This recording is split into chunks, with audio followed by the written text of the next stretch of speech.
la nuit tombe, l'angoisse surgit. Sans fin tu m'appelles. Quand ma foi faiblit et l'espoir t'arrive, oui tu es mon appui. Lorsque je suis las, découragé, Dieu tu es tout pour moi. Maintenant je veux persévérer, car tu es avec moi. Oui tu es avec moi. Ton amour m'environne, m'élève plus haut. Il résonne dans mon âme, tel un écho. Ton amour m'environne et m'élève plus haut. Il résonne dans mon âme, tel un écho. Écho en mon âme. Oh, oh, oh, oh, oh, oh. À chaque saison, tu renouvelles tes promesses envers moi. Qui peut s'opposer à ta volonté? Qui peut t'arrêter? Lorsque je suis las, découragé, Dieu tu es tout pour moi. Maintenant je veux persévérer, car tu es avec moi, et tu es avec moi. Ton amour m'environne et m'élève plus haut. Il résonne dans mon âme, tel un écho. Ton amour m'environne et m'élève plus haut. Il résonne dans mon âme, tel un écho. Écho en mon âme. Oh, oh, oh, oh, oh, oh. Écho en mon oh, oh, oh, oh, oh. Lorsque je suis las, découragé, Dieu tu es tout pour moi. Maintenant je veux persévérer, car tu es avec moi. Oui tu es avec moi. Ton amour m'environne et m'élève plus haut. Il résonne en mon âme, tel un écho. Ton amour m'environne et m'élève plus haut. Il résonne en mon âme, en mon âme. Ton amour m'environne et m'élève plus haut. Il résonne en mon âme, tel un écho. Ton amour m'environne et m'élève plus haut. Il résonne en mon âme, tel un écho. Écho en mon âme. Oh, oh, oh. Écho en mon âme. Oh, oh, oh. Oh, oh, oh. Oh, oh, oh. Est-ce qu'on peut applaudir notre Seigneur? Alléluia.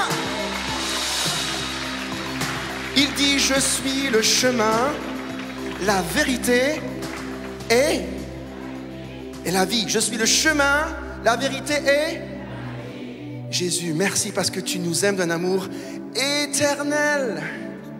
Reçois cet amour parfait de Jésus qui coule comme une rivière.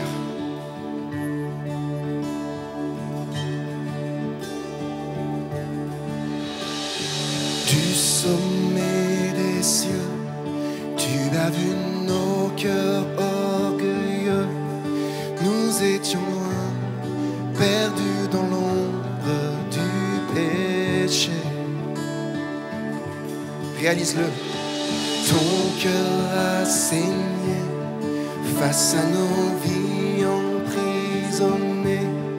Tu es venu nous redonner ta liberté. Tu as changé l'histoire, donné ta vie, tracé la voie, réécrit notre histoire, tout accompli, rendu l'espoir.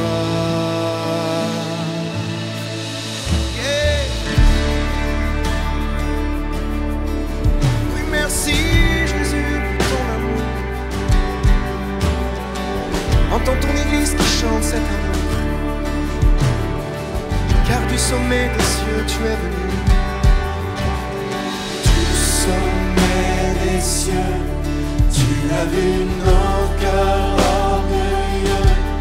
Nous étions loin, perdus dans l'ombre du péché. Et il est venu pour toi, pour moi. Ton cœur a saigné face à nos vies emprisonnées. Tu es venu nous redonner ta liberté. Tu as changé l'histoire, donné ta vie, tracé la voie, écrit notre histoire, tout accompli, rendu l'espoir. Tu as changé l'histoire, donné ta vie, tracé la voie, écrit notre histoire, tout accompli, rendu l'espoir.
Là-haut dans les cieux, ton nom est couronné de gloire, car tu as chassé l'obscurité par ta lumière. Et ici aujourd'hui, ici dans ce lieu, nos voix célèbrent ta victoire. Tu t'es ouvert, unissant le ciel.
Quel amour phénoménal, extravagant, il nous aime.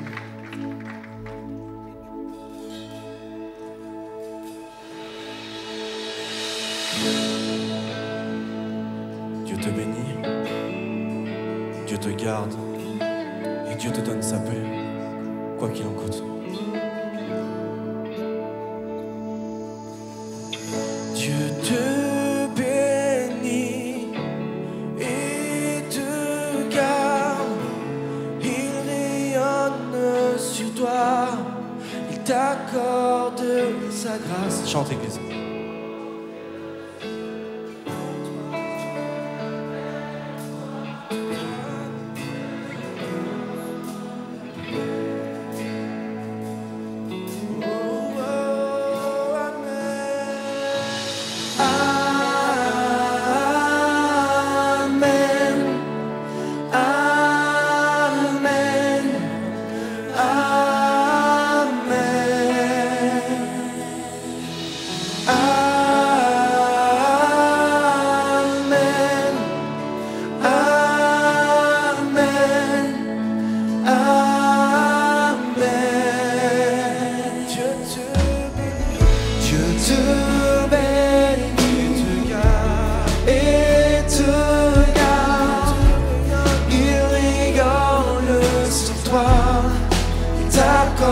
De sa grâce, ton Dieu se tourne vers toi, te donne la paix. Église, si tu es d'accord avec ces paroles, proclame et dis Amen.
Sur ta famille et tes enfants et les enfants de leurs enfants, que sa faveur reste sur toi pour plus de 1000 générations.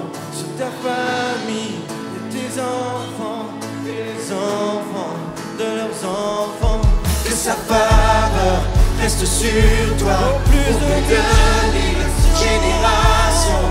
Sur ta famille et tes enfants et les enfants de leurs enfants, que sa faveur reste sur toi pour plus de 1000 générations. Sur ta famille et tes enfants et les enfants de leurs enfants, que sa présence t'environne avec toi à tes côtés, qu'elle t'éloigne et t'entoure. Il est pour toi, il est pour toi, dès le matin jusqu'au coucher, à chaque pas, veillant sur toi, dans les larmes et dans la joie. Il est pour toi, il est pour toi.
disant Amen. Amen. Amen. Amen.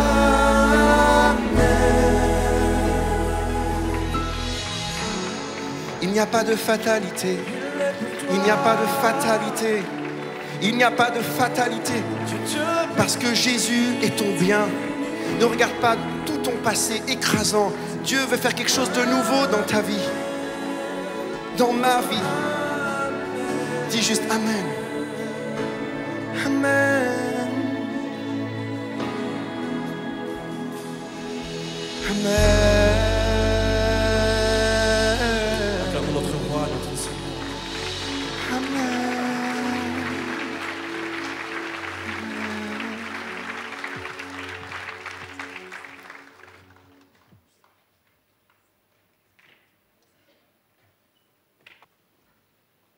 Bonjour MLK, bonjour les amis internautes.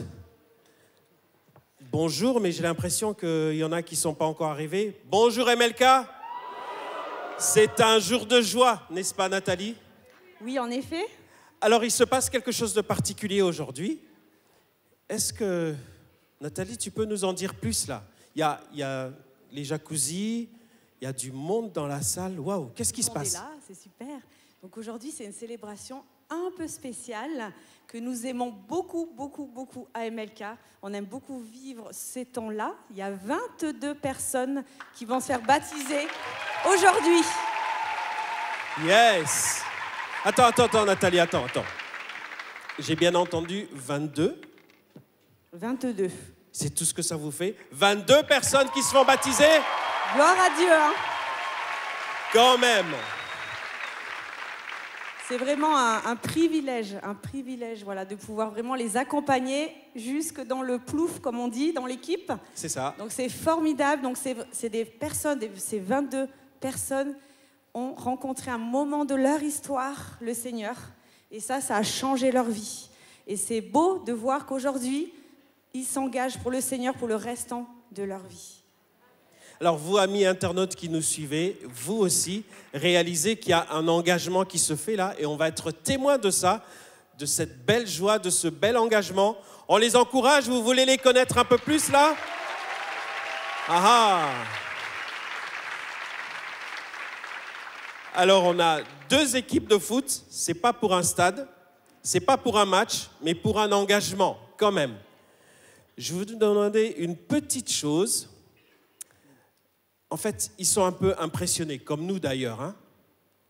Il y a un engagement là qui se passe, un engagement pour la vie. Je vais vous demander un petit effort, s'il vous plaît. Ça fait quelques minutes que vous êtes déjà assis. Est-ce que vous pouvez vous lever, qu'on puisse leur faire un bel accueil, qu'on puisse accueillir chacun de ceux qui vont venir? Alors, on va accueillir Christiana.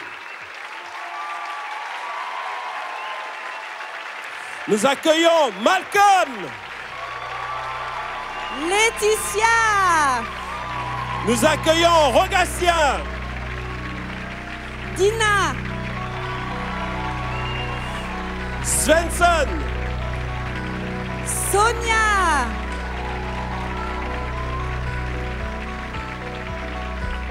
Yannick.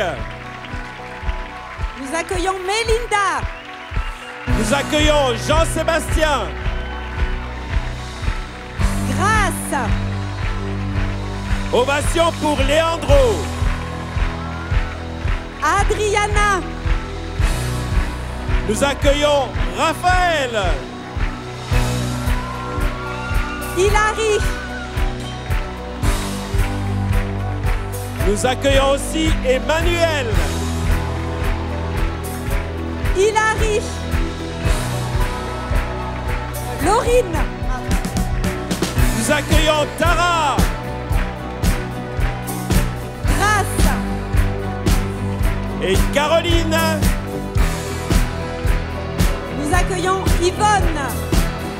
Et nous accueillons enfin Keila.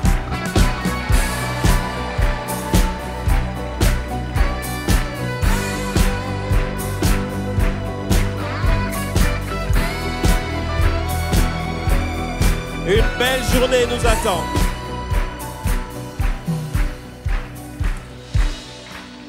Une belle journée nous attend, les amis. Il va se passer de belles choses. Alors, on leur a fait un bel accueil, une belle ovation. Est-ce que vous voulez en savoir plus sur eux quand même? Nathalie, alors, oui. On va leur demander d'être un peu plus sages pour cette partie quand même. Est-ce que sagement, poliment, minutieusement, vous pouvez prendre place, s'il vous plaît? Merci à vous. Alors, avec Nathalie, on a eu un dilemme quand même. 22 témoignages, comment on fait?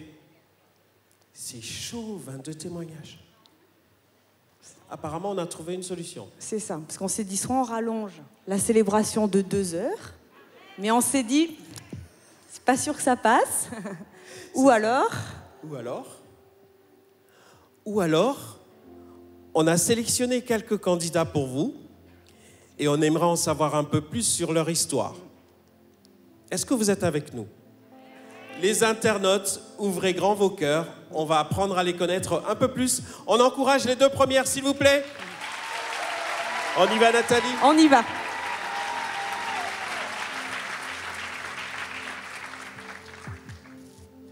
Bonjour. Bonjour.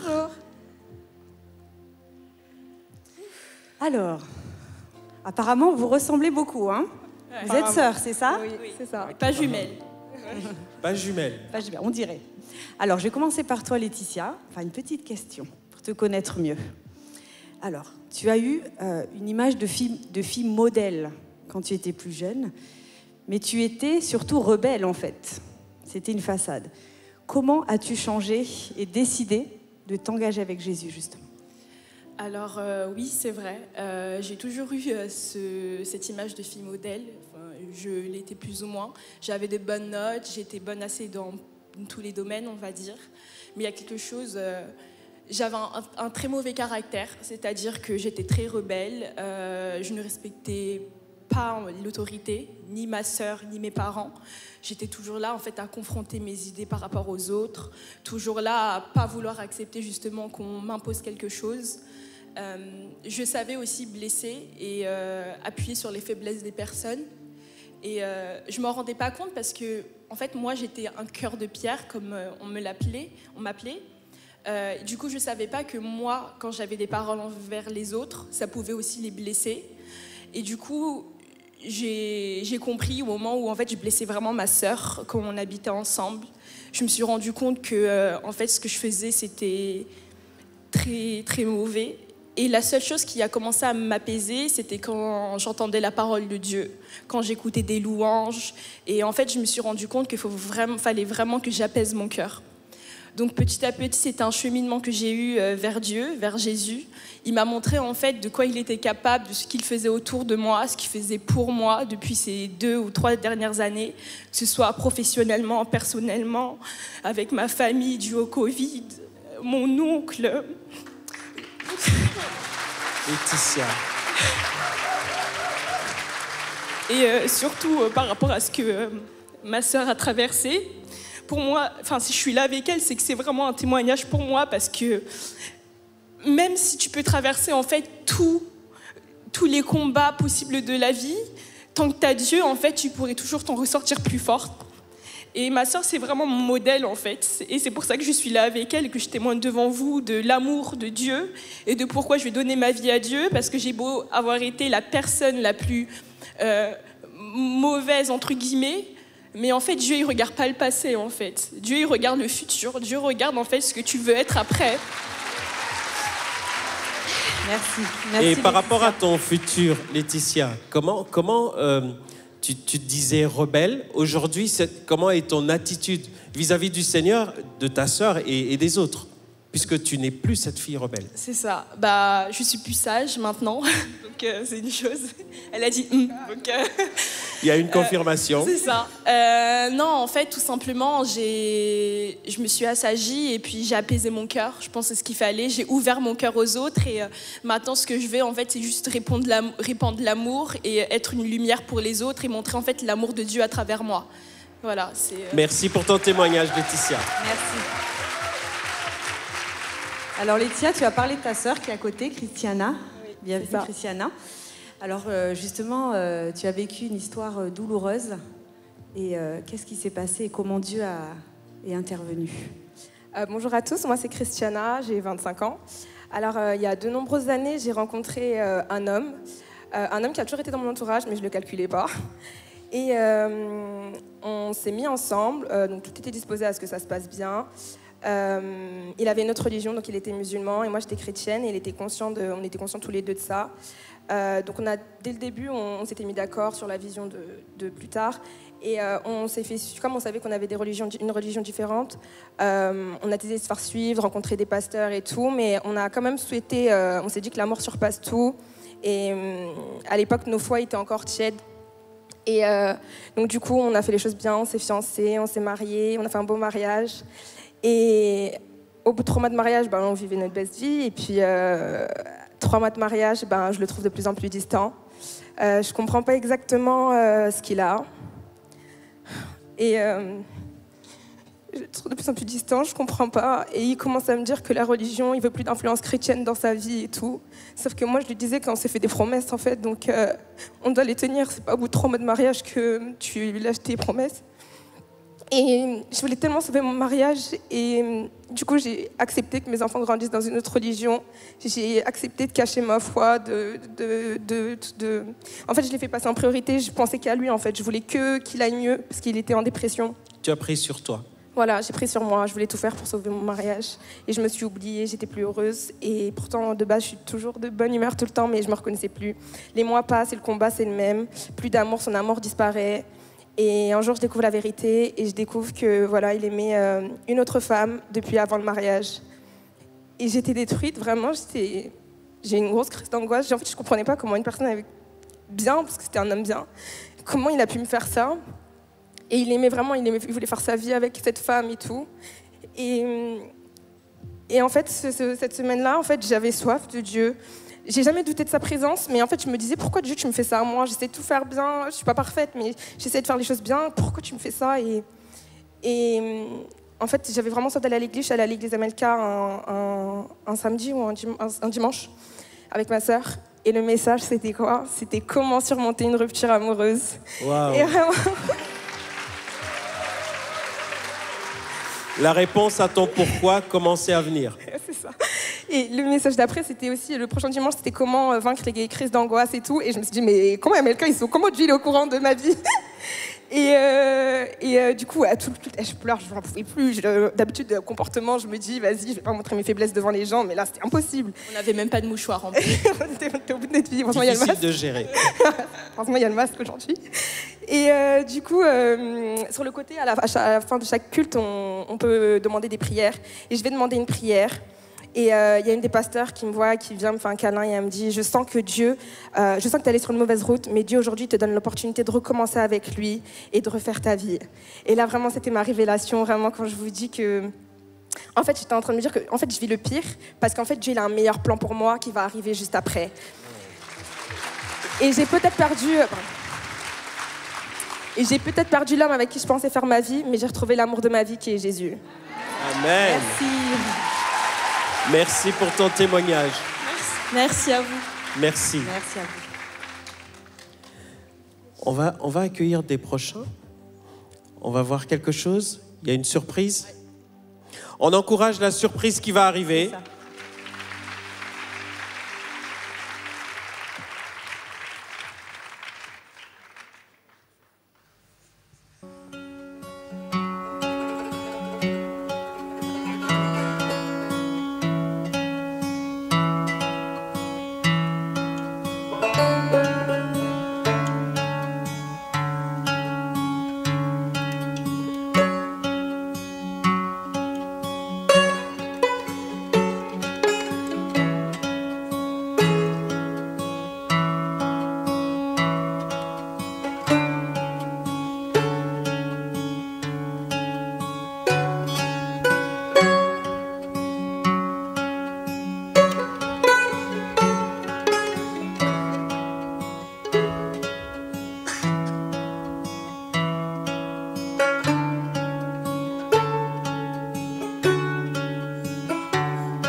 Merci à Jessica qui a dansé et qui se fera baptiser cet après-midi et qui exprime sa foi à travers la danse. Bienvenue. Bonjour. Donc Merci. Rogatien et Dina. Alors, je vais commencer par toi, Rogatien. Alors, déjà, ton histoire nous a beaucoup touchés. Parce que donc, en fait, ils nous écrivent leur témoignage avant. Et donc, vraiment, ton histoire nous a particulièrement émus. Le timing de Dieu a contrarié tes projets personnels à un moment de ta vie. Avec le recul, comment tu l'analyses, pardon. Alors, avec le recul,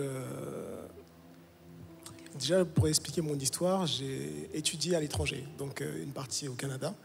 Et quand je suis revenu, j'avais qu'une envie, c'était d'y retourner. Absolument, c'était d'y retourner.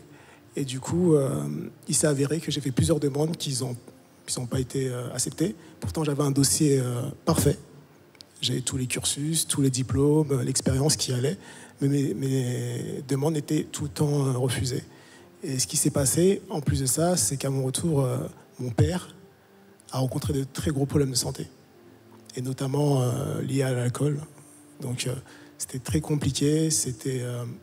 J'ai essayé de régler le problème par moi-même. Et c'était des choses...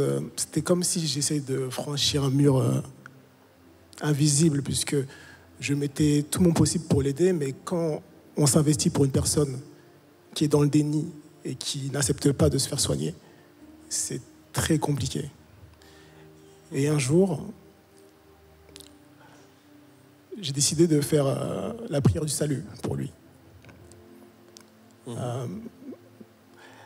Il a accepté. Wow. Et c'est à partir de ce moment-là où tout a changé vraiment. Donc, pas tout de suite parce qu'on a eu beaucoup de combats. Il faisait des allers-retours à l'hôpital. Il est arrivé à un moment où il faisait environ 40 kilos, donc c'était très compliqué.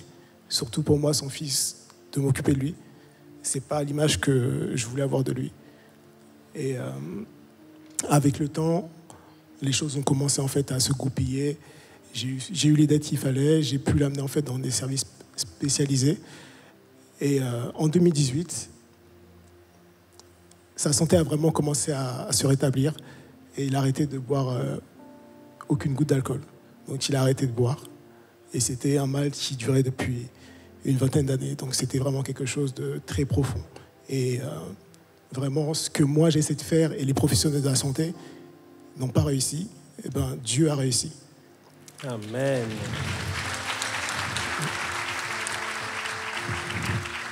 Alors pour finir, je dirais que en fait, mon père nous a quittés en fait en décembre 2020. Et une semaine avant de nous quitter, son décès, il m'a demandé de prier pour lui. Donc c'est ce que j'ai fait et j'ai refait la prière du salut pour lui. Il était en incapacité de parler, donc il pouvait juste faire le signe de croix pour exprimer en fait sa foi. Et j'ai compris à ce moment-là pourquoi toutes mes demandes avaient été refusées. malgré mon dossier parfait, c'était que Dieu avait pour plan pour moi d'être là pour mon père. Et mon père qui n'était pas chrétien, qui n'allait jamais à l'église. Et le Seigneur, en fait, a réussi à restaurer son cœur. C'est-à-dire qu'il est passé de la colère à la joie, au calme. Et ça, c'est une grâce de Dieu que je ne pourrai jamais oublier. Et donc, des fois, juste pour terminer, on planifie des plans et parfois, ça ne se passe pas comme prévu. Mais je pense qu'il faut mettre notre foi en fait, dans le Seigneur. Et même si on ne sait pas où il nous amène, il faut lui faire confiance. Parce que s'il nous amène dans un endroit, c'est pour une raison. Et voilà, c'est... Merci pour ton témoignage, Rogatien. Et vous, amis internautes qui nous regardez, vous qui êtes avec nous dans la salle, n'oubliez pas ce que Rogatien vient de nous dire. On a nos plans, on voudrait que ça se passe comme on a prévu, mais Dieu, lui, a un autre plan et c'est toujours pour notre bien. On voit la suite, Nathalie. Oui. Donc, il y a un Dina, beau sourire là. Oui. Elle est déjà prête. Donc toi, Dina, dans ton témoignage, tu disais que vraiment tu étais devenue une nouvelle créature. C'est qu'avant, tu souriais avec les lèvres, maintenant, tu souris vraiment à l'intérieur. Exactement. Qu'est-ce qui s'est passé ? Bah écoutez, du coup, pour essayer de faire court, moi j'ai eu une enfance plutôt très heureuse, vraiment, avec une famille entourée, etc. Et du coup, après, si vous voulez, arrive le moment de l'adolescence où ma mère a rencontré quelqu'un d'autre dans sa vie, etc. Et du coup, ça se passait pas forcément bien avec cette personne. Et en fait, c'est là que j'ai commencé à ressentir vraiment, comme si j'étais rejetée. J'étais tout le temps enfermée dans ma chambre, j'essayais toujours d'avoir un échappatoire pour sortir, aller voir mes oncles, mes tantes, mes cousins, mes cousines, mes copines. Enfin, je voulais tout le temps sortir pour arrêter d'être chez moi et du coup enfermée dans ma chambre. Et en fait, vraiment, je ressentais à l'intérieur de moi. Donc, en fait, j'essayais de combler le vide que j'avais par plein de choses, que ce soit les sorties, les garçons, franchement, beaucoup de choses. Et en fait, du coup, ça allait, mais après, ça recommençait. Donc, du coup, c'était pas la solution adéquate. Et après, je suis partie de chez ma mère un peu, vraiment d'une manière inattendue. Et là, je me suis sentie encore plus rejetée que jamais, parce que je me sentais pas chez moi, pas en sécurité nulle part. J'avais l'impression que je dérangeais tout le temps. Et je me suis dit, vraiment, je sais pas ce que j'ai mérité pour me sentir vraiment à l'abri nulle part et sentir comme si, je sais pas, fallait que je fasse plus, etc. pour essayer de me faire aimer et tout. Et après, du coup, bien évidemment, je pense que ça a pesé sur ma mère. Et après, il est arrivé un drame du côté de ma famille où finalement, comme j'avais pas envie d'entendre des médisances de part et d'autre, etc., je me suis dit, Dieu, écoute, je suis là, je crie à toi, s'il te plaît, aide-moi, etc. J'arrive plus. Et en fait, c'est comme ça que ça a commencé petit à petit. Et vraiment, petit à petit, en fait, Dieu m'a restaurée. Il est venu combler le vide qu'il y avait dans mon cœur. Et aujourd'hui, je peux dire avec vraiment fierté que vraiment, je suis hyper heureuse. Et même si je vais avoir des tempêtes, des choses qui vont arriver dans ma vie, en fait, je sais que Dieu est là. Et du coup, que je ressortirai forcément victorieuse. Et puis voilà. Amen. Amen. Et toi, Dina, tu te sentais rejetée. Est-ce qu'aujourd'hui, tu te sens accueillie? Puisque les personnes n'ont pas changé vis-à-vis de toi, mais qu'est-ce qui s'est passé? Ouais, en fait, je me sens totalement en plénitude avec Jésus, c'est-à-dire que les personnes n'ont pas changé. Après, on a tous évolué, etc. Mais vraiment, je me sens en plénitude, c'est-à-dire j'ai le repos quand j'écoute, quand je lis ma Bible, quand j'écoute les louanges, etc. Je sens que ça remplit mon cœur. Et en fait, j'ai pas besoin de faire des choses. Il y avait des choses peut-être qu'avant je faisais et j'étais même pas forcément soit en accord avec, mais c'était juste pour essayer de trouver quelque chose. Et du coup, maintenant, voilà, quand je dis, j'ai toujours été une personne souriante, mais là, je souris pour de vrai, en fait. Donc voilà. Merci pour vos témoignages. Merci beaucoup. Merci beaucoup. Là, ça secoue quand même, hein. C'est des séquences de vie et c'est très beau. Par contre, avant la suite, c'est quand même particulier, ces personnes qui viennent. Comment on va jusqu'à les baptiser? Il y a un parcours. Ça se passe comment, le parcours, un petit peu? Donc, 6 sessions et ensuite on voit un pasteur. C'est ça? Oui, c'est ça. Donc les personnes qui souhaitent se faire baptiser ou qui juste envisagent ça ou ils veulent avoir des renseignements, ils s'inscrivent et ils font un parcours effectivement de 6 dates. Et c'est une forme de préparation au baptême, sachant qu'à Melka, on croit que pour se faire baptiser, il ne faut pas être parfait. Juste bibliquement, simplement, c'est juste être conscient qu'on est pécheur et lui remettre sa vie, choisir de marcher avec lui. C'est ça. Pour nous, c'est ça le baptême, c'est juste ça. Merci voilà. Nathalie. Parce que Nathalie est connue comme l'épouse du pasteur Yvan Carluère, mais là vous découvrez Nathalie qui est responsable du parcours baptême, avec Candice, avec beaucoup d'équipiers. On veut leur faire un hommage, vraiment une belle ovation, un travail magnifique. Il y a plusieurs facettes à MLK et tous au service. Bonjour, bienvenue. Bonjour. Bonjour. Alors, je vais commencer par toi, Sonia, honneur aux dames. Oui. Alors, un soir, tu nous as parlé d'une expérience particulière que tu as vécue dans ta chambre. Qu'est-ce qui s'est passé? Alors, c'était un soir, après les cours, début de 3e année. Donc, petit background, je suis quelqu'un... J'ai grandi avec beaucoup de colère en moi, dû par les interactions avec mon père, la comparaison et tout ça. Donc, j'avais un gros complexe d'infériorité. J'étais tout le temps en colère. Et ça se déversait sur mes camarades, ça se déversait sur mes proches, en fait, mais pas sur mon père. Et donc, du coup, dans ma chambre, j'étais en train de regarder une série. Il y avait une audio sur WhatsApp qu'une de mes camarades avait envoyée. Mais je n'avais pas prêté attention plus qu'autre chose. Mais cette audio, j'avais une voix qui continuait à me dire « écoute-la, écoute-la, écoute-la ».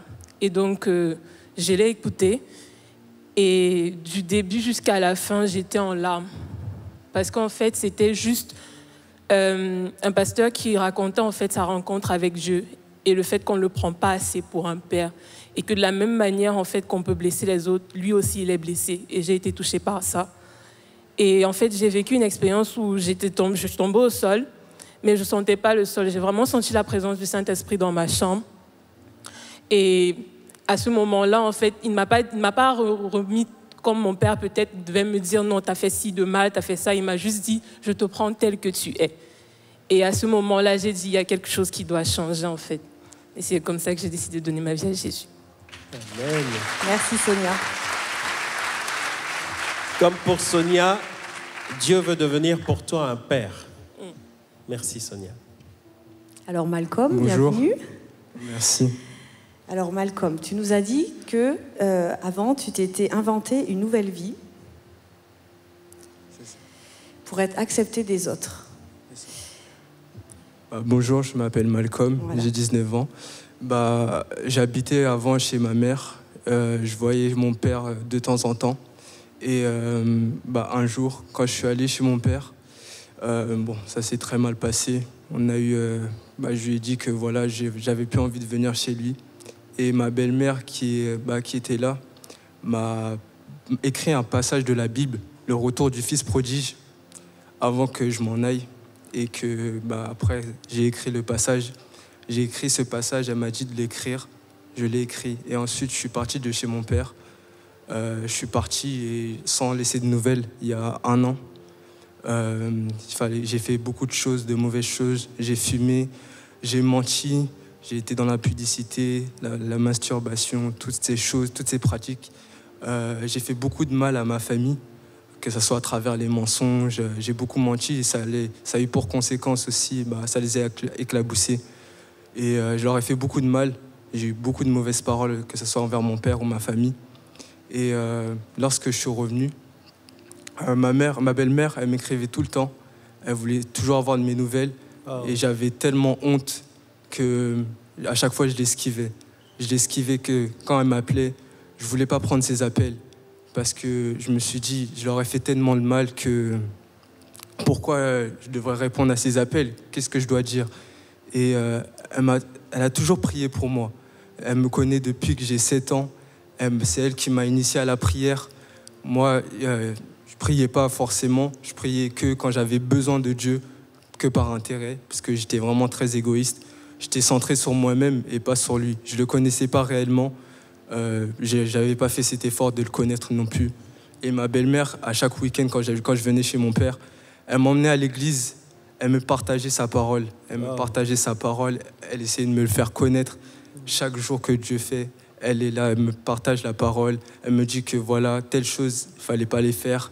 Et elle m'a enseigné à travers lui. Et je remercie Dieu pour ça, parce qu'elle est pour moi l'une des plus grandes bénédictions pour moi. Amen.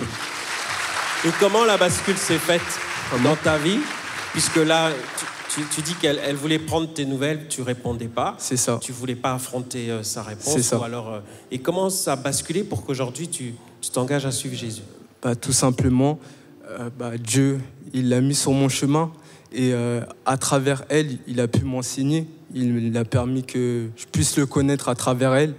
Et il a fait cet effort, tout simplement, de me changer. Dans sa présence, je me sens mieux. Il m'a tellement témoigné de l'amour. Je culpabilisais à chaque fois que je faisais telle chose, les péchés, comme ça, des petits péchés mignons. Mais Dieu ne juge pas, parce que lui, il est amour. Son amour est inconsidérable. Il est inconsidérable, tout simplement. Il est grand. Et tout simplement, je suis heureux. Vous voyez, comme je suis là, je suis vraiment heureux. Être dans sa présence. Aujourd'hui, on va se faire baptiser. Et que dire de plus? À chaque fois que Dieu fait, j'ai envie d'élever son nom. Parce que je l'accepte dans ma vie en tant que sauveur et souverain. Amen. Merci pour votre témoignage. Merci beaucoup. Waouh. Il y a quelque chose qui change. On va faire une petite pause, n'est-ce pas? Il y a une deuxième surprise. Une deuxième surprise. On encourage la deuxième surprise.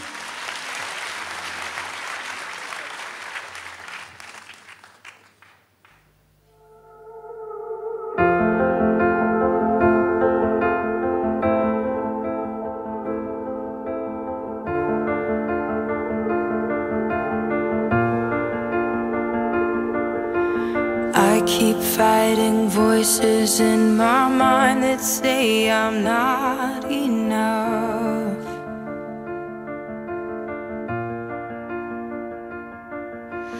Every single lie that tells me I will never measure up.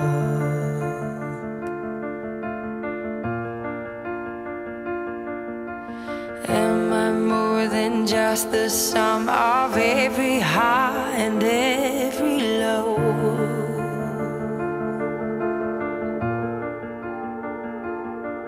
Remind me once again just who I am, because I need to know. Ooh, oh, you say I'm loved when I can't feel a thing. You say I'm strong when I think I'm weak. And you say I'm held when I am falling short. And when I don't belong, oh, you say I am yours. And I believe, oh, I believe what you say of me. I believe.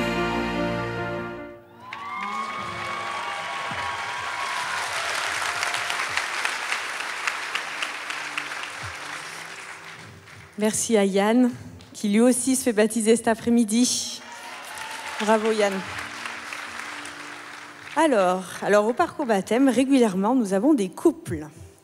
Et aujourd'hui, voilà, nous accueillons Mélinda et Jean-Sébastien. Donc bienvenue.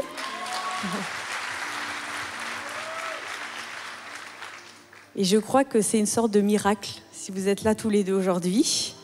Vous avez traversé des épreuves dans votre vie, dans votre couple. Comment le Seigneur est intervenu et pourquoi vous êtes là aujourd'hui?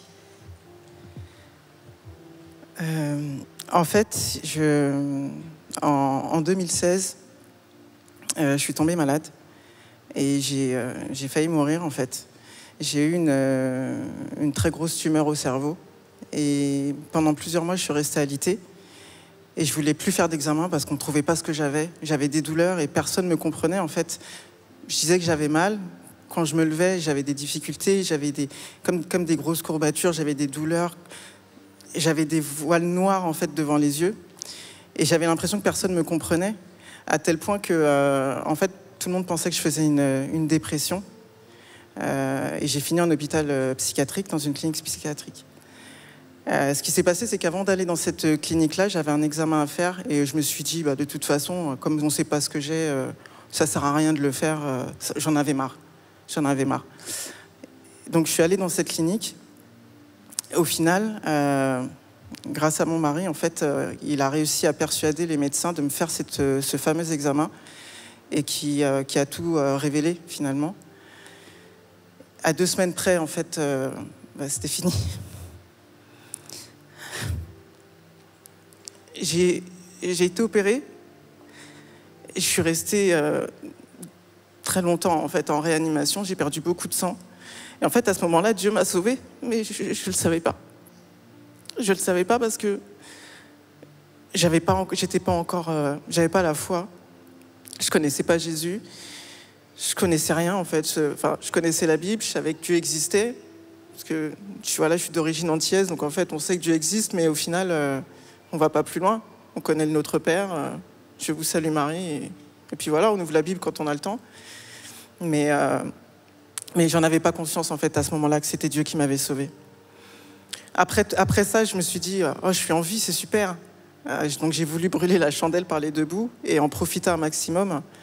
J'ai eu un espèce de regain d'amour en fait par rapport pour mon mari, mais j'ai pas senti de réciprocité. À tel point que je me suis dit qu'il m'aimait pas, qu'il m'aimait plus. Aujourd'hui, je suis en vie, je suis contente, je suis heureuse, mais il me manquait quelque chose. Et je me suis dit, peut-être que l'herbe, elle est plus verte ailleurs. Donc je suis allée voir un autre homme pour essayer de combler en fait ce vide dans ma vie. J'ai abandonné tout, ma famille, mes enfants, mon mari, ma maison, je suis partie. Et loin, en fait, j'ai mis beaucoup de kilomètres en fait entre nous. Et je sentais quand même qu'il y avait quelque chose qui me disait, mais non, c'est pas fini. Et j'avais toujours ce manque, en fait. Et je me dis, mais en fait, mon mari, je l'aime encore. Et j'ai encore ce vide. Je me sentais pas bien. J'avais qu'une envie, en fait, c'était de revenir chez moi. Mais j'avais du mal. Je me suis dit, mais avec tout ce que j'ai fait, avec toute la douleur, avec cette trahison, est-ce qu'il m'aimerait encore? Est-ce que les enfants m'accepteraient? Comment ça allait se passer? Finalement, je suis revenue. Et un jour, ma sœur, elle m'a proposé de venir chez eux avec son mari, ses enfants, de venir dès le samedi soir, en fait, pour que le lendemain, le dimanche, on puisse aller au culte de leur ville. Et j'ai dit, bon, ouais, ok, au culte. Je ne savais pas trop ce que c'était, je ne savais pas trop comment ça allait se passer. Et puis après quelques hésitations, j'en ai parlé avec mon mari, puis on a dit, ok, on y va. Le dimanche matin arrive, on arrive dans la salle, petite salle, donc je me sentais bien, j'avais pas de problème. Un peu interloquée parce que je me dis, bon, ok, comment ça va se passer? Je voyais des musiciens, je dis, ça va être sympa, il y aura de la musique. Et au moment en fait où ils étaient en train de faire leur balance et la personne qui dirigeait la chorale, la louange, il a pris le micro et puis il a dit aujourd'hui, ce matin, j'ai eu quelque chose sur mon cœur. Dieu a mis quelque chose sur mon cœur pour une personne dans la salle. Et je voudrais dire à cette personne de lâcher prise. Et je l'ai pris pour moi. Et à partir de cet instant-là, j'étais comme dans un monde parallèle. Parce que tous les témoignages, à chaque fois que quelqu'un prenait la parole et disait quelque chose, j'avais l'impression que Dieu s'adressait à moi directement. Et en fait, quand je suis ressortie de ce culte, j'étais bien. Et je me suis dit, mais en fait, Dieu, il m'a parlé. Il m'a parlé et en fait, ça m'a fait bizarre. C'était personnel. C'était personnel. À toi. Il m'a parlé à moi et on était, je sais pas, peut-être 60 dans la salle. Et il m'a parlé à moi. J'avais l'impression que tout était dirigé pour moi. Et je me dis, mais finalement, je suis pas venue là par hasard. Il n'y a pas de hasard avec Dieu, quoi. Il m'a envoyé là où il fallait que je sois au bon moment et il a mis les bonnes personnes en fait sur ma route pour que je puisse y arriver. Et aujourd'hui, voilà, grâce à Jésus, je suis heureuse. On a fait le parcours baptême, on avait fait le parcours du haut. Et aujourd'hui, je me sens heureuse. J'ai jamais été heureuse, j'ai plus de rancœur, j'ai plus de peine, j'ai plus de tristesse. Dans mon cœur, il n'y a que de l'amour, il y a que du bonheur. Et avant, je parlais pas beaucoup, je souriais pas, j'étais très renfermée, très énervée. Aujourd'hui, je parle trop. C'est ton histoire, elle t'appartient. Et vous qui nous regardez, vous qui êtes dans la salle avec nous, on n'a pas l'impression que c'était quelqu'un de renfermé, de timide, qui parlait pas, qui pouvait froncer les sourcils. Par contre, Jean-Sébastien, dans son témoignage, il nous dit qu'à un moment donné, il y a quelque chose qui se passe avec sa belle-sœur. Je crois que ce serait intéressant qu'on l'entende. Il nous dit dans son témoignage qu'à un moment donné, il demande à sa belle-sœur de prier. Et sa belle-sœur lui dit, écoute, tu n'as qu'à prier toi, parce que c'est ta femme, il s'agit de ta famille. Est-ce que tu peux nous dire ton vécu par rapport à ce que ta belle-sœur t'a dit à ce moment-là? Apparemment, ça... Oui, ça a tout chamboulé. En fait, moi, j'étais absolument pas catholique, complètement athée, qui refusait Dieu dans tous les sens du terme. Je voulais pas du tout en entendre parler. Et puis, chaque fois que je voyais ma belle-sœur me dire Dieu, Dieu, Dieu, elle semait en fait. Ce que moi, je ne savais pas, elle l'avait bien compris depuis longtemps. Et donc, ouais, effectivement, entre la maladie et puis, voilà, on venait d'acheter une maison 6-7 mois avant. Et puis Mélinda rentre un jour et me dit, voilà, je t'ai trompé, en fait. Et j'aime un autre homme. Quand tu as été là pour ta femme pendant 3 ans, qui a traversé la maladie, qui a fait mourir à 3 reprises, c'est un coup de poignard dans le dos, en fait. Donc oui, j'ai appelé ma belle-sœur, qui avait bien semé. Et elle m'a dit, oui, effectivement, prie, parce que c'est ta prière qui va compter. Et je vais prier pour vous. Donc voilà, elle m'a guidé. Mon beau-frère, son mari également, qui m'ont aidé à surmonter cette épreuve, en fait. Parce que, imagine-toi, quand ta femme part de chez toi, quitte son travail, quitte son fils unique, ouais, c'est chaud. C'est chaud. Et il n'y a personne au monde, en fait. Ni même, moi, je suis issu d'une famille nombreuse. C'est pas mes parents qui m'ont aidé. Pourtant, je suis très, très proche de ma famille. C'est pas mes parents. C'est pas mes sœurs. C'est pas mes collègues de travail. C'est pas mes amis. Celui qui m'a aidé à surmonter cette épreuve, c'est Dieu.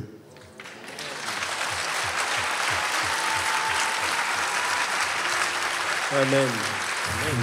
Donc voilà, j'ai prié, j'ai crié à Dieu, je lui ai dit, Seigneur, c'est pas possible, tu vas pas sauver la vie de ma femme il y a 2 ans pour me la retirer aujourd'hui. J'y crois pas, c'est pas possible. Elle est partie à l'autre bout de la France avec un autre homme. Mais qu'est-ce que tu fais, Seigneur? J'ai crié à Dieu combien de fois par jour? Je dormais plus, je me suis même pas arrêté de travailler, je sais même pas comment j'ai fait. J'ai essayé d'être là pour mes enfants, mais j'y étais plus, en fait, je déraillais. C'est Dieu qui m'a guidé, qui a guidé mes pas, qui a essayé de tenir mes pensées vers le haut, mais à 3 reprises, j'ai failli me suicider. Et ouais, si je suis là aujourd'hui devant vous, c'est grâce à Dieu. Merci pour vos témoignages. C'est particulier. Amis internautes, vous qui êtes dans la salle avec nous, on peut dire, Nathalie, là, que Dieu a ressuscité leur couple. Enfin, moi, je dirais même qu'aujourd'hui, sans le Seigneur, on serait pas là. Moi, je serais sûrement décédée. Et vivre sans le Seigneur, sans Jésus à ses côtés, sans le Saint-Esprit, c'est survivre. C'est pas vivre. Merci pour votre témoignage. Merci. Merci beaucoup. Alors, c'est un moment particulier qu'on est en train de vivre là, à MLK. Avec Nathalie, on voudrait aller encore plus loin. Maintenant qu'on connaît leur histoire, il s'agit maintenant de les baptiser. Mais par contre, baptiser des gens comme ça, déjà on en parlait ensemble, hein. S'il faut prendre son bain, on le fait dans sa salle de bain, tranquille. Oui, c'est ça. On n'appelle pas des témoins qui vont C'est nous clair. applaudir pendant qu'on prend notre bain. C'est clair. Normalement, c'est quelque chose d'intime. Mais là, on le fait devant tout le monde. Waouh. Et pourquoi Patrick, ils sont obligés de passer dans l'eau comme ça Ça a un sens devant quand tout même. le monde? Et oui, ça a un sens quand même. Parce que, figurez-vous que ce n'est pas MLK qui a inventé le baptême, ce n'est pas eux qui ont dit « Tiens, ce serait bien, ma vie a changé, je vais me faire baptiser », mais il s'agit de quelque chose dont la Bible parle. Le vrai sens du baptême, ça me fait penser à ce que la Bible nous rappelle par rapport à la foi. La foi. On ne peut pas mettre sa foi en n'importe qui. Comme vous avez entendu dans les témoignages, la foi, elle est en Jésus. Jésus qui est mort à la croix, qui est mort pour nos péchés, qui est mort pour leurs péchés. Et ce Jésus-là, qui a pardonné les péchés, est mort sur la croix. Et eux s'identifient à la mort de Jésus sur la croix pour chacun de leurs péchés, chacun de nos péchés. Et c'est comme ça qu'avec Nathalie, on va les immerger complètement parce qu'ils s'identifient à Jésus qui est mort à leur place. Ensuite, évidemment, qu'est-ce que vous croyez qu'on va faire? On va les garder dans l'eau? Non. Même s'ils nagent bien, non, non, non, non. Ils vont ressortir de l'eau pour s'identifier aussi à Jésus qui est ressuscité. Le baptême, à ce sens-là, c'est la foi en Jésus. Un deuxième sens qu'il y a dans le baptême, c'est celui de l'engagement. Vous avez entendu chacun d'entre eux une histoire personnelle, mais qui ramène à un engagement. Un moment de dire, je m'engage parce que Jésus s'est déjà engagé pour moi. Je réponds en m'engageant avec Jésus et je décide. Je prends une décision. Ils ont pris cette décision. Nathalie l'a rappelé tout à l'heure, on les a accompagnés pendant les sessions. Et là, on accompagne leurs décisions. Ils ne deviennent pas chrétiens dans l'eau. Je ne sais pas, Nathalie, est-ce que l'eau rend les gens chrétiens? Je ne crois pas, hein, non. Mais il s'est passé quelque chose avant. C'est comme le mariage. On s'aime d'abord et on va à la mairie pour confirmer notre amour, notre décision. C'est ce que vous allez voir là. Par contre, ils auront besoin de vos encouragements parce que c'est une belle décision pour laquelle la foi entre en jeu, l'engagement entre en jeu et la décision, elle est là. Devant vous tous, ils s'engagent à suivre Jésus. On leur posera une question dans l'eau pour confirmer leur engagement, mais sachez qu'on a déjà entendu leur témoignage et ils confirment devant vous, devant témoins. Merci. Et pour compléter ce que disait Patrick, vous avez peut-être remarqué ce qu'il y a écrit sur le mur. Donc c'est un verset qui est tiré de la Bible. Si quelqu'un est en Christ, il est une nouvelle créature. Les choses anciennes sont passées, voici toutes choses sont devenues nouvelles. Il faut réaliser que là, il se passe quelque chose aujourd'hui. Dans ces jacuzzis, il va se passer quelque chose. Il devient une nouvelle créature. Les choses anciennes, ils vont les laisser là, les choses anciennes. Le passé, il est derrière. Et quand ils vont se relever, c'est une vie nouvelle. Ils vont marcher en nouveauté de vie.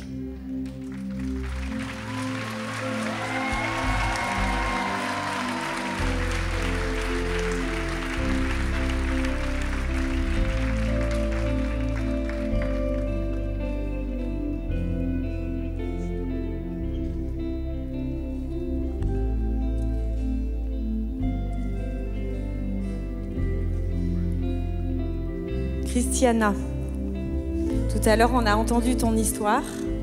Est-ce que tu crois que c'est Jésus qui a intervenu dans ta vie et qui a permis que tu te relèves suite à cette douloureuse épreuve? Oui. Sur ta confession de foi, je te baptise au nom du Père, du Fils et du Saint-Esprit.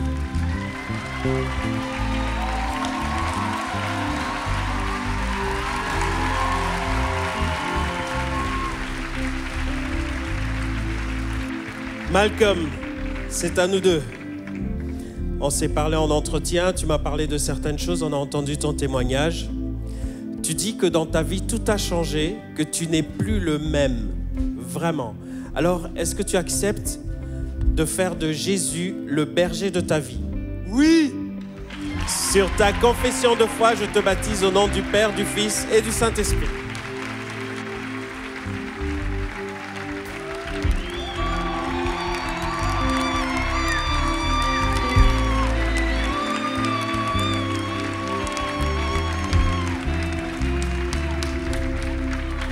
Laetitia, es-tu prête aujourd'hui à t'engager avec le Seigneur Jésus pour le restant de tes jours?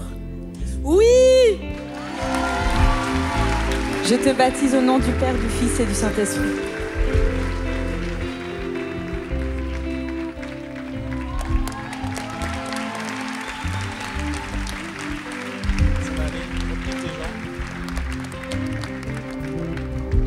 Rogatien, crois-tu dans l'amour et la consolation de Jésus, qui est ton sauveur? Je crois en l'amour et la consolation de Jésus, qui est mon sauveur. Sur ta confession de foi, je te baptise au nom du Père, du Fils et du Saint-Esprit.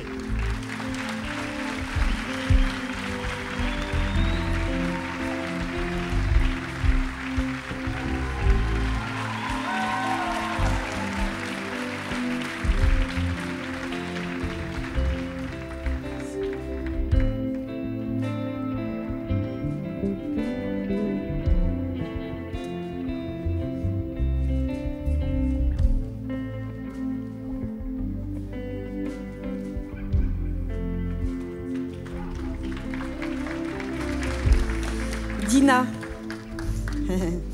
depuis que tu as rencontré Jésus, est-ce que tu es devenue une nouvelle créature? Oui.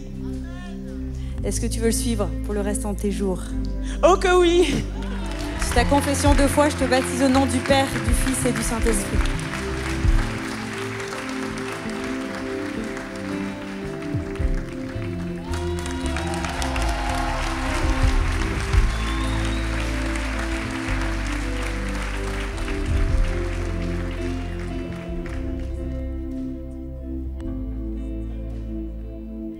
Alors moi, j'ai Svensson avec moi.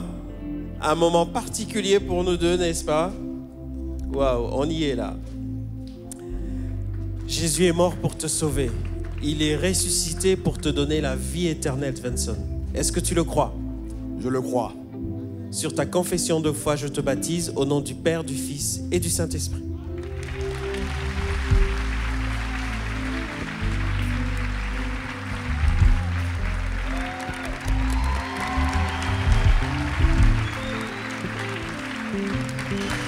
Sonia, crois-tu que Jésus est ton sauveur personnel et ton Seigneur? Oui! Sur ta confession de foi, je te baptise au nom du Père, du Fils et du Saint-Esprit.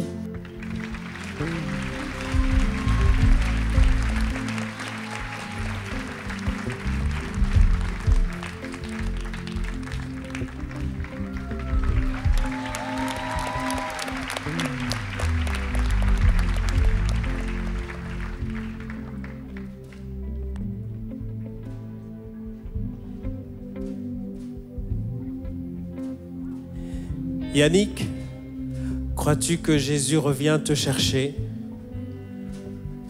et qui prend avec lui tous ceux qui leur ont donné leur cœur parce qu'il est leur Seigneur? Est-ce que tu le crois? Oui, je le crois. Sur ta confession de foi, je te baptise au nom du Père, du Fils et du Saint-Esprit.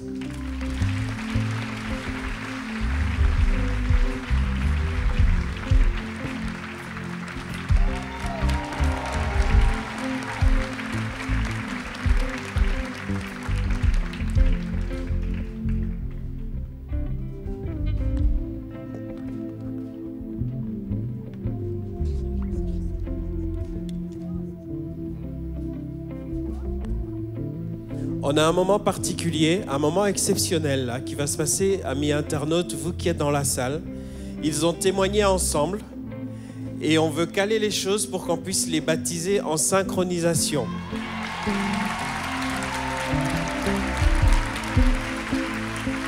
Alors, puisqu'il s'agit d'une résurrection, vous allez... sans les tongs, c'est mieux. Voilà. Puisqu'il s'agit d'une résurrection, vous allez assister à une résurrection en simultané. Alors, excusez-nous, avec Nathalie, on a essayé de tourner ça de toutes les façons possibles. c'est pas possible qu'on pose la question en même temps. Vous serez d'accord? Donc, on va commencer par entendre la confession de madame. On va entendre la confession de monsieur. Et ensuite, on va vous immerger à 2, à 3 en même temps. OK? Donc, c'est nous qui vous baptisons. Attention. Installe-toi. Waouh. L'amour de Jésus est si grand. Nathalie, c'est à toi. Mélinda, crois-tu que Jésus a toujours été à tes côtés et qu'il t'a jamais abandonné? Oui, je le crois.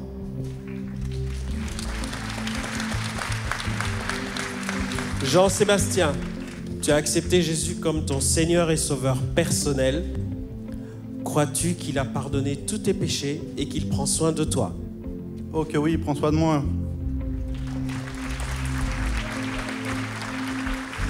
Alors, sur vos confessions de foi, nous vous baptisons au nom du Père, du Fils et du Saint-Esprit.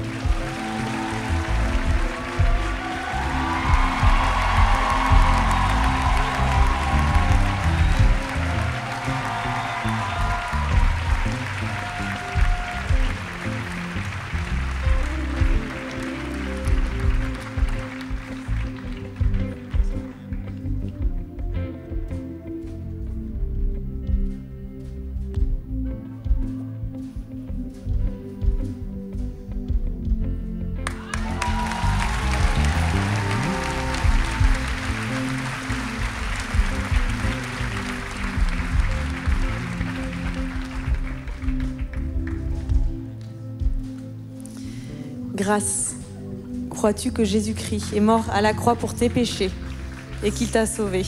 Oui.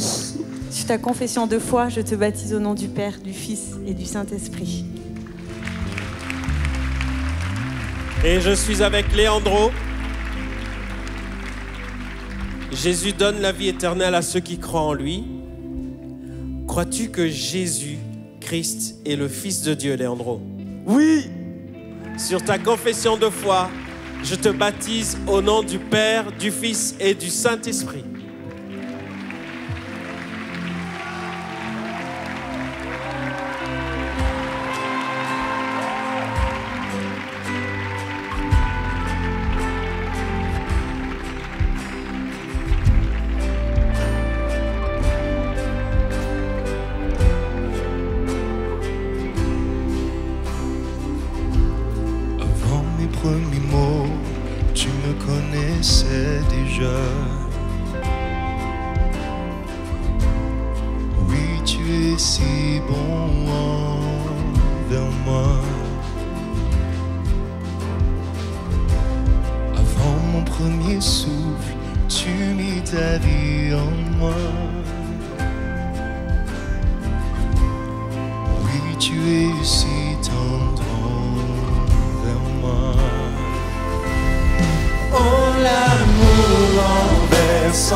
Je te rejetais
On peut accueillir Adriana.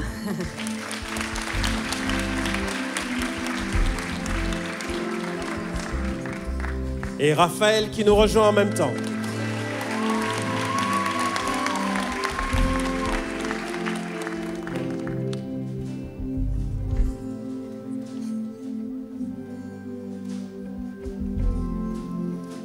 Adriana, es-tu prête aujourd'hui à te faire baptiser? Oui.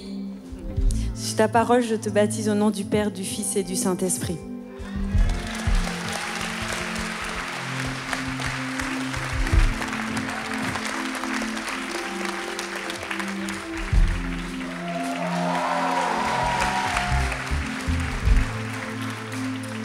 Alors Raphaël m'a glissé à l'oreille que sa famille est là.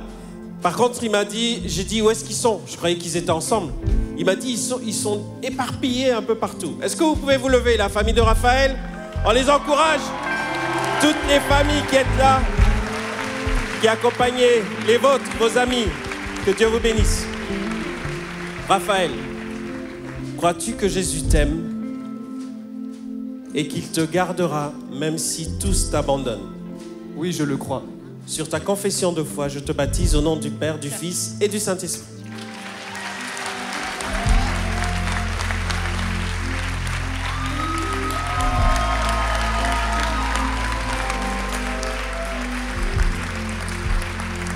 Hilary, crois-tu que Jésus a pardonné tous tes péchés et qu'il t'accorde le salut?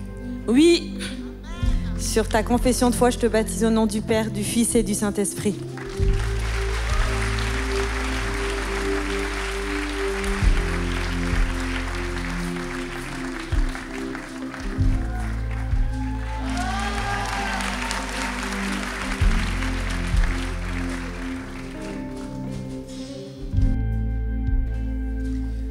Emmanuel, c'est un moment particulier qu'on a tous les deux là. Excusez, l'émotion est là parce que Emmanuel et les siens sont là. Fabiola, où est-ce que tu es? Fabiola, ta sœur et ton beau-frère, ta famille est là. Emmanuel a failli ne pas être là puisque il y a quelques jours, 3 jours, il a perdu son beau-frère qui devait être là, qui s'est inscrit pour assister à son baptême et qui est parti suite à une crise cardiaque. Mais la vie avec Dieu est une vie remplie d'espérance.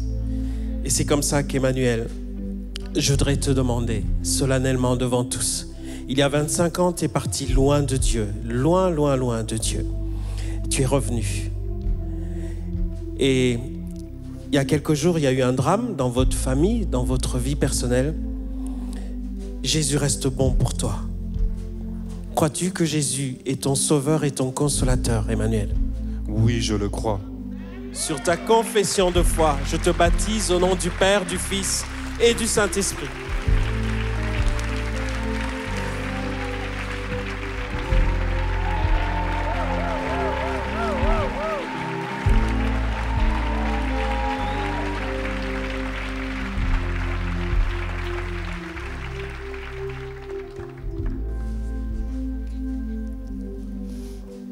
Laurine, t'engages-tu aujourd'hui à suivre le Seigneur Jésus tous les jours de ta vie? Oui. Sur ta parole, je te baptise au nom du Père, du Fils et du Saint-Esprit.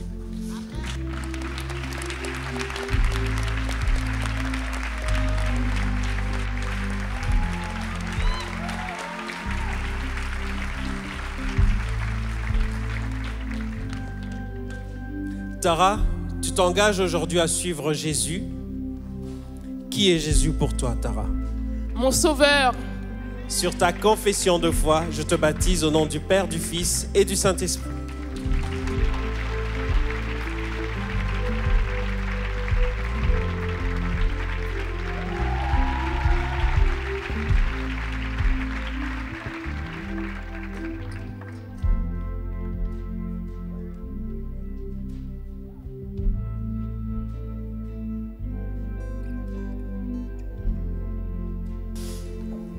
Grâce, es-tu devenue la fille de Dieu? Oui. Crois-tu que Jésus est ton sauveur et Seigneur? Oui. C'est ta confession de foi, je te baptise au nom du Père, du Fils et du Saint-Esprit.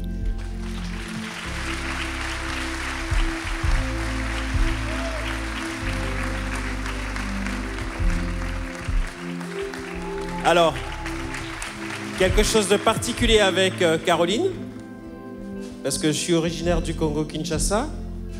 Et apparemment, il y a quelques années, Caroline, tu es allée au Congo-Kinshasa t'occuper des orphelins. Tu as donné toute ta vie, ton argent, ton temps. Tu t'es donné pour eux. Aujourd'hui, tu t'engages, en un seul mot, tu t'engages à suivre Jésus.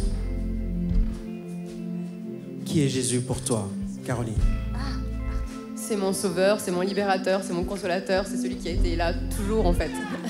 Sur ta confession de foi, je te baptise au nom du Père, du Fils et du Saint-Esprit. Je crois que ta fille est là. Elle est à Emelkid, elle aurait pu être là. On te baptise au nom du Père, du Fils et du Saint-Esprit.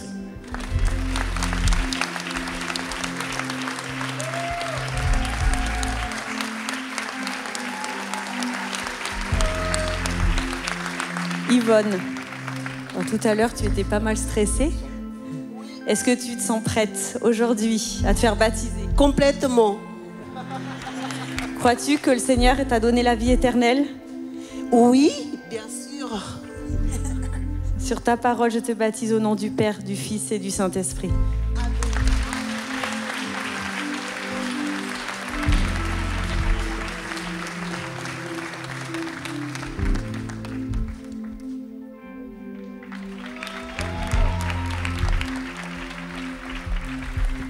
Alors, pour boucler cette série de baptêmes, on a Keïla, on l'encourage, c'est la dernière. Et il me semble que la famille de Keïla est là et ses amis. Vous qui êtes là pour Keïla, les voilà, ils sont là sur ta droite. Keïla, tu as dit, Jésus t'a apporté une nouvelle identité. Il t'a apporté de la valeur. Aujourd'hui, tu as de la valeur aux yeux de Dieu. Keïla, est-ce que tu acceptes de donner ton cœur, ton âme, ton être tout entier à Jésus? Oui, j'accepte. Sur ta confession de foi, je te baptise au nom du Père, du Fils et du Saint-Esprit.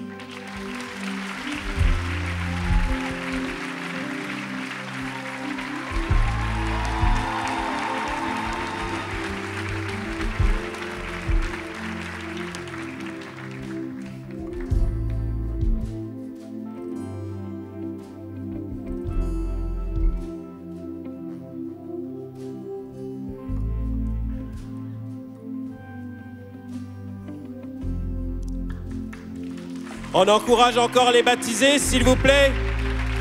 Quelle grâce, quel privilège. Un engagement, une décision. La foi qui s'est manifestée.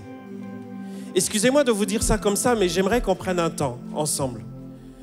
Est-ce qu'on réalise ce qui vient de se passer? Ce qui s'est passé ici, c'est un acte d'amour. Je pense à ce verset de la Bible qui dit, dans la première épître de Jean, elle dit, voyez de quel amour le Père nous a tant aimés.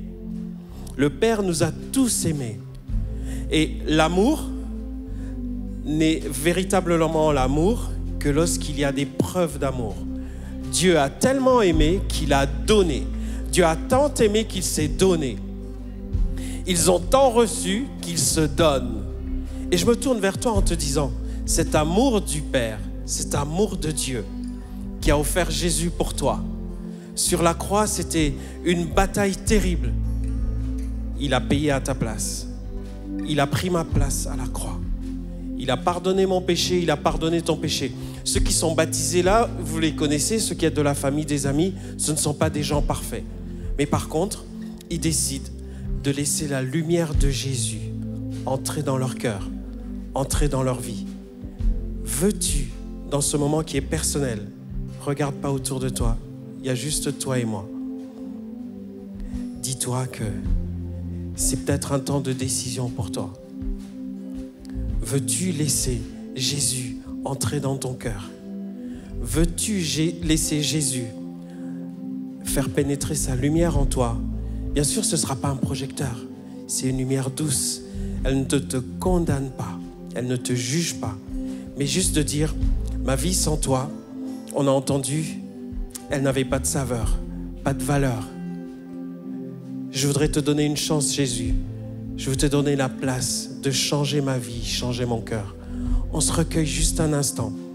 On a parlé de foi, d'engagement, mais là, c'est un temps de décision pour quelqu'un. On se recueille juste un instant alors que cette musique nous porte en nous rappelant l'amour de Jésus pour toi. J'aimerais te poser cette question. Veux-tu lui donner une place dans ta vie? Si c'est ta prière, si c'est ton désir, je te demande simplement de lever ta main puis de la baisser. Toi qui veux, oui, je vois votre main devant, derrière aussi. Il y a des mains qui se lèvent. Vous la levez puis vous la baissez. Merci. Sur le côté aussi, derrière, je décide, je m'engage à laisser Jésus entrer dans mon cœur. Juste un instant, laissez-moi prier pour vous et avec vous. Seigneur, merci pour ce temps de décision. Seigneur, merci parce que les cœurs ouverts sont agréés par toi, accepte-toi. Tu ne rejettes personne, tu n'abandonnes personne. Merci d'accueillir ces vies, ces cœurs qui s'ouvrent à toi. Merci pour le pardon qu'ils reçoivent. Merci pour la vie nouvelle qui démarre avec eux. Merci pour ta fidélité. Merci pour tant d'amour. Merci pour cette décision que tu honores et tu respectes. Dans le nom de Jésus. Amen.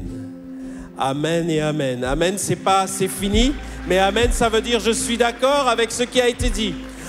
Une acclamation pour Jésus, maître de toutes ces choses. Lui qui a accepté toutes ces vies qui se sont données à lui et engagées par le baptême. Une ovation pour Jésus. L'équipe de baptême, les équipiers de baptême, une ovation pour eux.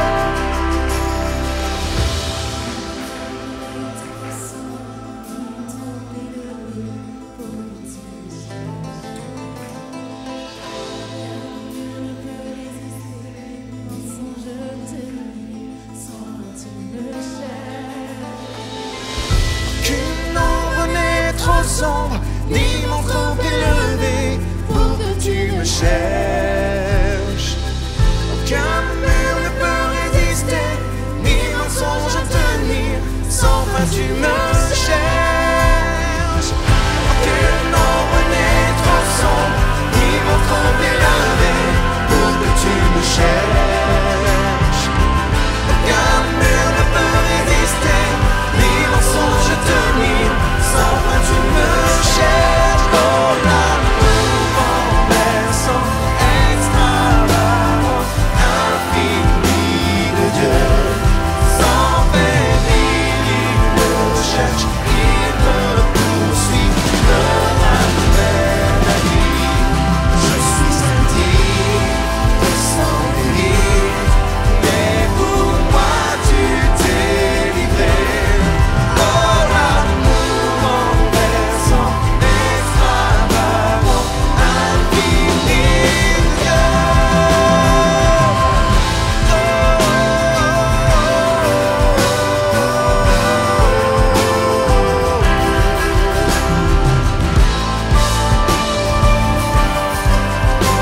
Oui, merci pour ton amour.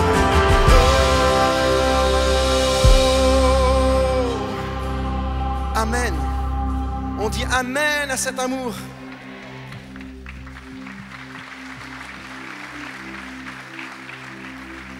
Quelle journée, les amis! Que d'émotions. Qu'on soit un baptisé, un jeune baptisé, ou qu'on soit dans l'assistance de la famille ou des amis. Quelle joie! Est-ce qu'on peut encore les applaudir? Et applaudir notre Seigneur. Si vous avez besoin de prière, vous avez deux options. L'option un peu décalage, vous envoyez un mail à prière@égliseamelka.fr. Et sinon, vous pouvez y aller maintenant. Dès la fin de cette réunion, vous vous avancez ici sur le devant Et une équipe est là pour vous écouter, partager, prier avec vous et vous accompagner. Bien sûr, vous pouvez aussi soutenir l'œuvre de Dieu en donnant ce que vous voulez donner sur votre cœur, une somme pour bénir l'Église, la communauté et tout ce que nous mettons en place ici à MLK. De la même manière, il y a plusieurs possibilités. Vous pouvez vous rendre sur le dehors, juste à côté en sortant. Il y a notre comptoir, on pourrait dire notre point finance, et vous pouvez là faire un virement. Sinon, vous pouvez tout simplement en ligne vous connecter à jeveusdonner.fr ou je veux être partenaire si vous voulez vous inscrire dans la durée. Et là, encore une fois, vous pouvez bénir l'œuvre de l'Église et l'œuvre de Dieu. C'est bon pour vous? Vous avez aussi sur vos sièges la possibilité de vous connecter pour devenir équipier. Il y a tellement de besoins aujourd'hui pour servir et bénir l'Église. Alors, sans plus tarder, tu peux flasher le code et te connecter. Voilà. À très vite les amis, on vous souhaite une belle journée. On se quitte avec ce chant qui nous dit: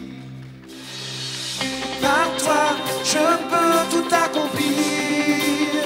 Je peux vraiment tout, car c'est toi qui me rends fort. Non, rien n'est impossible. Par toi, les yeux sont ouverts, les liens sont brisés, et je vis par la foi. Non, rien n'est impossible.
Cette vidéo t'a parlé?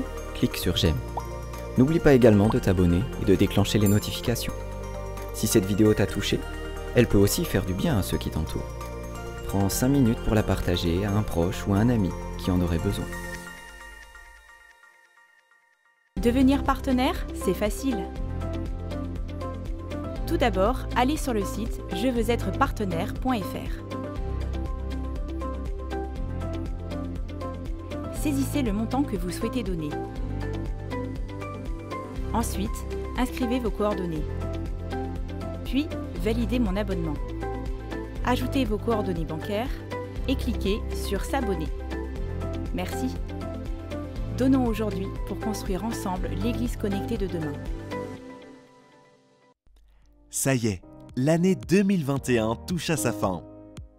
Sachez que vos dons à l'église MLK vont fortement réduire votre impôt sur le revenu l'année prochaine. En effet, tous vos dons identifiés vous accorderont un remboursement fiscal égal aux 2/3 de la somme de vos dons de cette année. Vous venez de recevoir un premier relevé provisoire qui récapitule vos dons.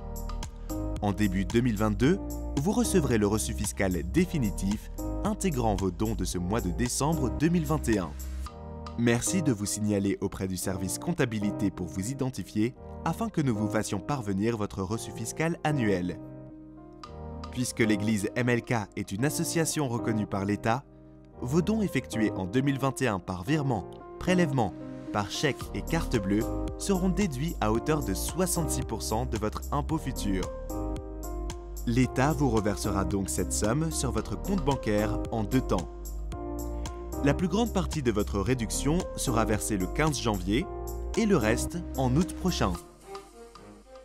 Le montant exact des dons versés à l'église MLK figure sur un reçu fiscal délivré par l'église et transmis par voie électronique début 2022. Il vous permettra de compléter votre déclaration en mai prochain. Ce montant est à indiquer dans la case 7UF de votre déclaration 2042 RICI. Tous les dons que vous allez effectuer jusqu'au 31 décembre 2021 seront déductibles à 66% de votre impôt sur le revenu. Le cycle recommencera en 2023 si vous renouvelez vos dons en 2022. Votre soutien financier est déterminant pour l'église MLK. C'est grâce à vous que le message de l'Évangile transforme tant de vies aujourd'hui. Ensemble, nous portons cette mission d'être aimés pour aimer mieux et aimer plus notre Dieu et notre prochain. Pour plus d'informations, rapprochez-vous du service comptabilité via l'adresse mail suivante comptabilité@églisemlk.fr.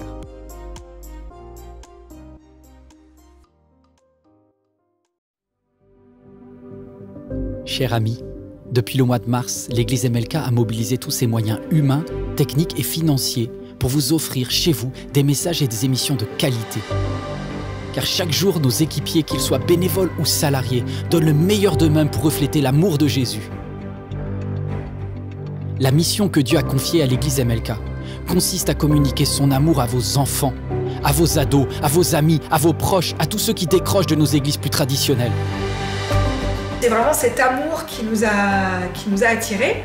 C'est surtout pendant le premier confinement au mois de mars que nous avons découvert les émissions pour enfants. Vraiment, ça nous a bénis. On a passé des bons moments en famille à regarder. Donc moi et mes 2 filles, on a regardé tous les mercredis pratiquement les émissions ML Kids. Et c'était vraiment une bénédiction pour moi ainsi que pour ma famille.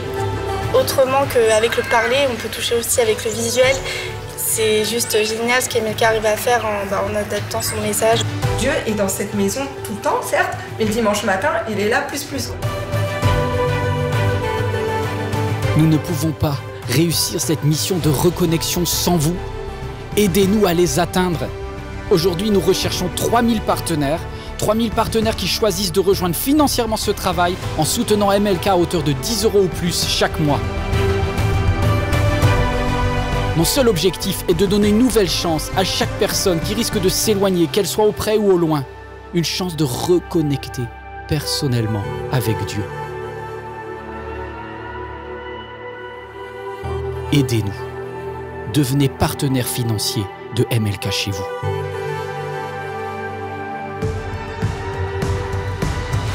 La production MLK a besoin de fonds Voilà, je me dis pourquoi pas semer, parce qu'on a été bénis. Devenir partenaire pour moi, c'est faire ma part pour que ça bénisse d'autres personnes qui, à un moment donné, auraient peut-être aussi besoin de ce message, de ces messages, à tout moment. Ça me paraît naturel d'aider cette Église à continuer à diffuser le message et à étendre le royaume de Dieu.